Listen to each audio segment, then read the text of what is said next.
Took me exactly 3 seconds to realize the text on my husband's phone wasn't meant for me, and those 3 seconds shattered 10 years of marriage. My name is Madison Clark, and I used to think I had the kind of life other people envied. Comfortable home in Austin, a steady job in marketing, a loyal husband named Ryan, and a best friend I could call at 2 a.m. without hesitation. That illusion broke on a quiet Tuesday night while I was cleaning the kitchen. Ryan had left his phone on the counter while taking a shower. It buzzed once. Then again. I glanced, not intending to snoop, just instinct. I saw my name on the screen, which confused me because I hadn't texted him. Then I read the message. Last night was perfect, babe. Can't wait to feel you again. M. I stared at it, willing the screen to morph into something innocent. Some mistake. Some prank. But I knew that message wasn't from me. And the worst part? The sender's name wasn't saved. Just a single letter. M. For a terrifying gut-punching moment, I wondered if he was seeing someone with my name. But I'd never called him babe.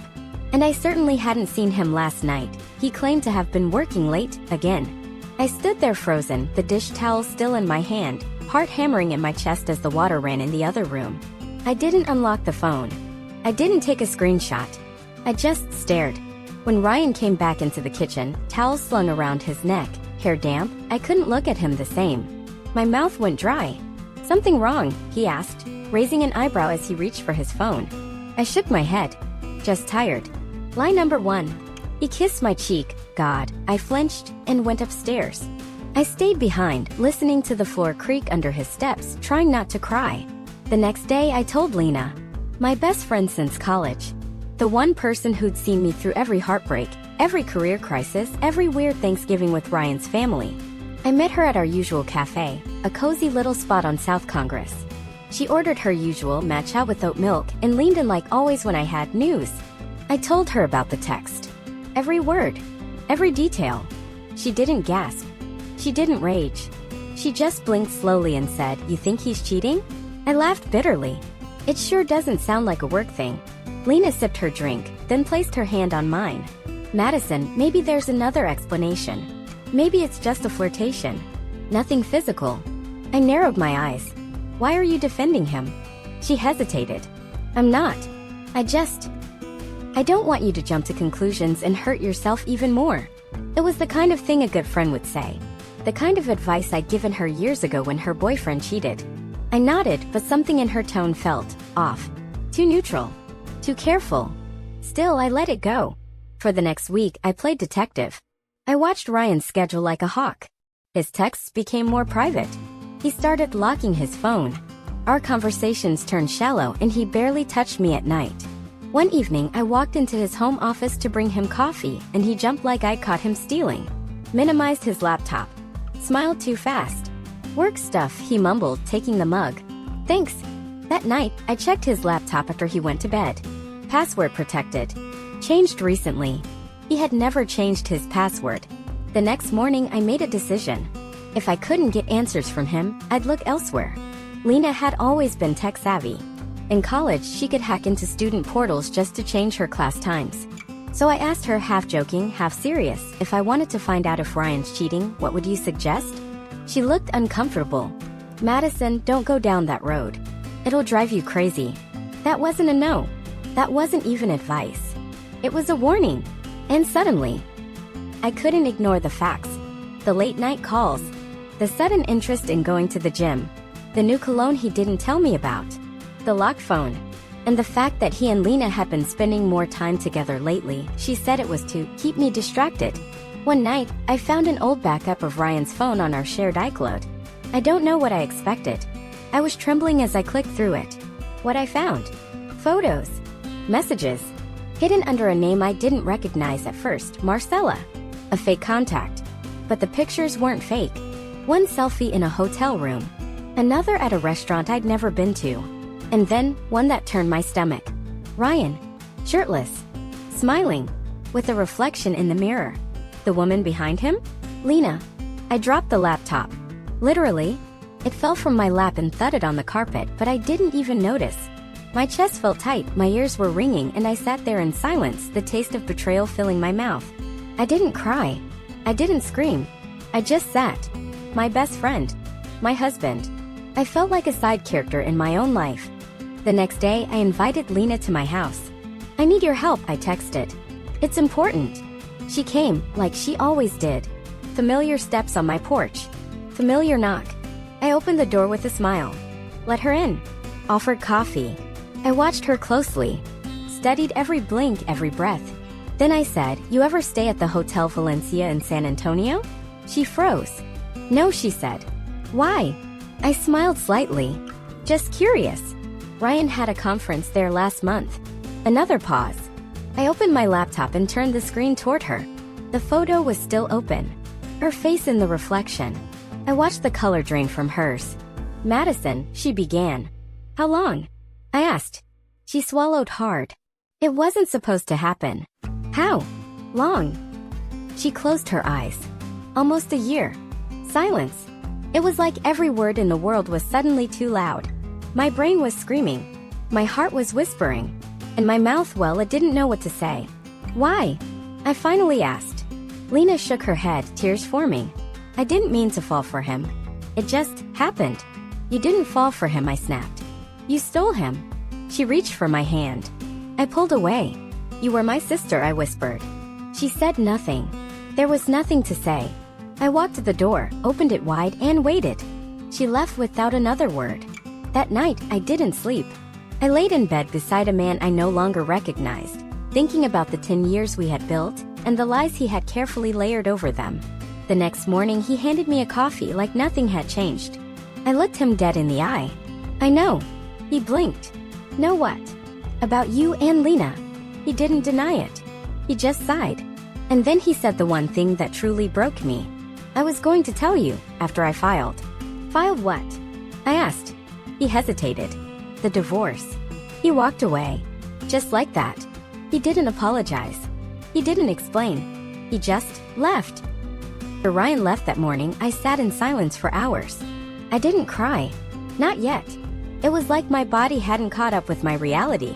My husband was gone. My best friend had betrayed me. 10 years of shared memories now felt counterfeit. The worst part? I had no idea what to do next. That night, I slept on the couch. Not because the bed reminded me of Ryan, but because it felt wrong to lie somewhere built on so many lies. His side of the bed still smelled like his cologne. His toothbrush was still in the holder. I couldn't bring myself to touch any of it. By morning, the silence in the house had become unbearable. I needed to be around people, but not people who knew what had happened. Not yet. So I drove to Lady Bird Lake and just sat by the water, watching joggers and couples pass by, their lives blissfully intact. I kept wondering how many of them had secrets too. How many smiles were disguises? How many relationships were quietly unraveling like mine had? My phone buzzed. It was a message from Lena. "Please, Mads. Let me explain." "I'm sorry." "Sorry." What a worthless word. I turned my phone off and stuffed it into my jacket pocket. The next few days passed in a haze. I went through the motions, showered, worked, answered emails, but I wasn't really there. People noticed. My coworkers asked if I was okay. I smiled and said I was tired. Lie number 2. By Friday, I'd avoided Lena completely. She sent 3 more texts. I deleted them without reading. And then she sent one that made me stop. He told me he loved me, Madison. I thought you deserved to know. That one hit different. I sat with it for a long time. Not because I still loved Ryan, I didn't even know if I ever had, truly, but because I'd been replaced. Not just by anyone, but by the woman I trusted the most. There's something uniquely cruel about being betrayed by the person you vent to about the betrayal. That night, I opened a bottle of wine and replayed the last year in my mind. The way Lena would encourage me to give Ryan space. The times she offered to keep me company when he was away. All those little pieces that didn't make sense now suddenly fit. She hadn't just watched my marriage fall apart. She helped tear it down. The next morning, I did something I hadn't done in a long time. I called my sister, Claire. Claire lived in Dallas and worked in finance, which meant she always sounded like she was in the middle of a meeting even on weekends. When I told her what happened, she went silent for a few seconds. "Then, you want me to come down?" I blinked. "Really? I'll be there by tonight."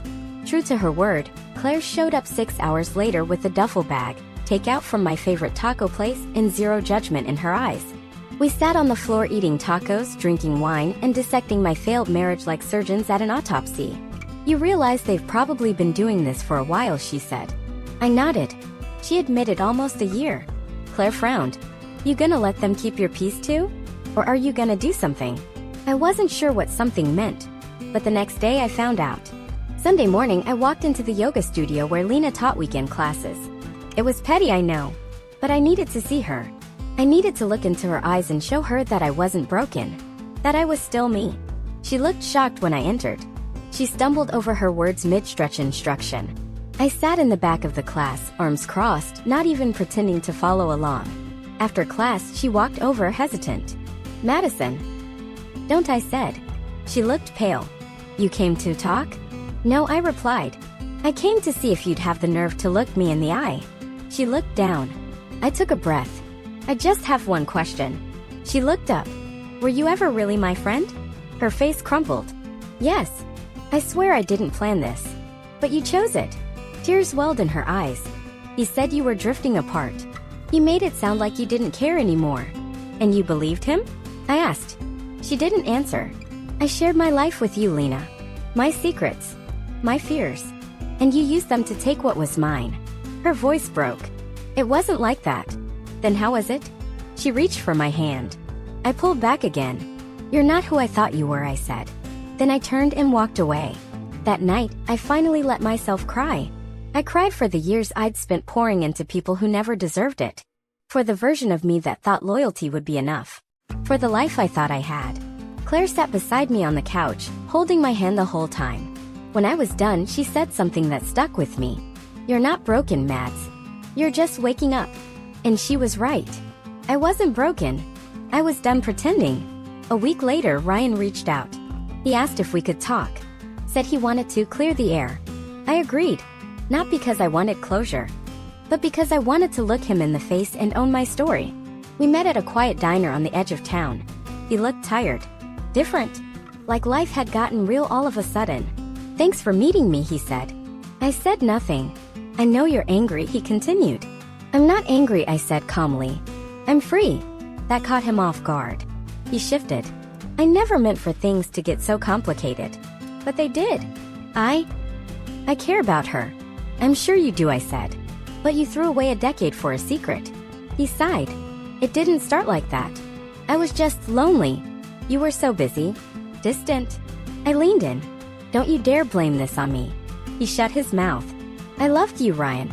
I gave everything to this marriage. And you didn't just cheat, you replaced me with someone I trusted. I'm sorry, he whispered. Too late, I said, standing. As I left the diner, I felt lighter than I had in months. Because for the first time, the pain didn't own me. A strange kind of peace that follows rock bottom. Not because life suddenly becomes easier, but because the worst already happened and you survived. After that meeting with Ryan, I stopped replaying things in my head. No more what-ifs. No more internal arguments or imaginary speeches. The chapter was closed. And I wasn't just healing. I was transforming. I moved out of the house 2 weeks later. I couldn't stay there, too many ghosts in the walls. Claire helped me find a loft in South Congress. Small, bright, just mine. The first night I slept there alone in my own space, I lit a candle, poured a glass of wine, and turned on a jazz playlist I hadn't listened to in years. I watched the city lights flicker from my balcony and whispered, thank you, to no one in particular. I threw myself into work after that. I'm a copy editor for a publishing company, the kind of job most people call boring, but I love it. Fixing broken sentences felt poetic after everything I'd been through. My boss, Erica, noticed something had changed in me. You're sharper, she said one day in the break room. More focused. Like someone woke you up. I smiled. Maybe I finally did. A week later, she offered me a chance to lead a new project, editing a memoir by a retired therapist named Dr. Susan Eastwood. The manuscript was raw, powerful, brutally honest. I found myself highlighting entire pages, sometimes pausing just to feel the words. It wasn't just work anymore. It was personal. One night, as I was halfway through chapter 12, I got an email from someone I didn't recognize. Subject: You don't know me, but I know her. From Alyssa_Ward@outlook.com. Curious, I opened it. Hi, Madison. I hope this message doesn't scare you. I promise I'm not crazy. I just found out something I thought you should know. I was married to Ryan, years ago. It didn't end well. And hearing what happened to you brought back a lot I thought I buried. If you're open to it, I'd really like to talk. Alyssa Ward. I stared at the screen, frozen. Ryan was married before me? And never told me? I scrolled back through old memories, old conversations. 10 years. Not once did he mention a past wife. Not even in passing. I replied, Alyssa, thank you for reaching out. I had no idea. I'd like to talk too. She responded with a phone number and offered to meet for coffee the next morning. I said yes. We met at a cozy cafe near Zilker Park. I spotted her immediately, tall, dark curls, confident posture. She looked like someone who'd lived through something. Madison, she asked, standing to shake my hand. Hi. Thanks for coming. We sat across from each other, two strangers connected by a man who had lied to us both. She didn't waste time. I was married to Ryan for 3 years. We met in New York, moved to Denver, then Austin. He walked out one day and never looked back. I blinked. Walked out. No explanation, she said, sipping her coffee. I came home from work and his stuff was gone. Just gone. My heart thudded. Did you have problems? I asked. She nodded slowly. There were signs. Little things. He'd disappear for weekends. Lied about work trips. I think he was seeing someone even then. I sat back. And you never found him? I did. 3 years later. Married to someone else. You. I felt like I couldn't breathe. Why didn't you tell me then? She smiled sadly. Because I thought maybe he'd changed. And because I didn't want to seem bitter. I was rebuilding my own life. And now? She looked at me hard. Because I heard what happened. And I couldn't stay silent anymore. You deserve to know that you weren't the first. You're not the broken one here. He is. I nodded, throat tight. Thank you, I whispered. Seriously. She reached into her purse and handed me a folded photo. It was her and Ryan, smiling, younger, arms around each other. He told me once, she said, that the truth only matters if you can control it. I stared at the photo. He really was a stranger. After Alyssa left, I sat in my car for an hour. The pieces kept shifting in my head like a bad dream. But I wasn't sad. I was furious. Not because he had secrets, but because he made me feel like I was the problem. Like I hadn't loved enough. Given enough. Tried hard enough. But the truth was, I'd done everything right. And I still lost. Because I was playing by rules he never agreed to follow. That night, I pulled out my journal.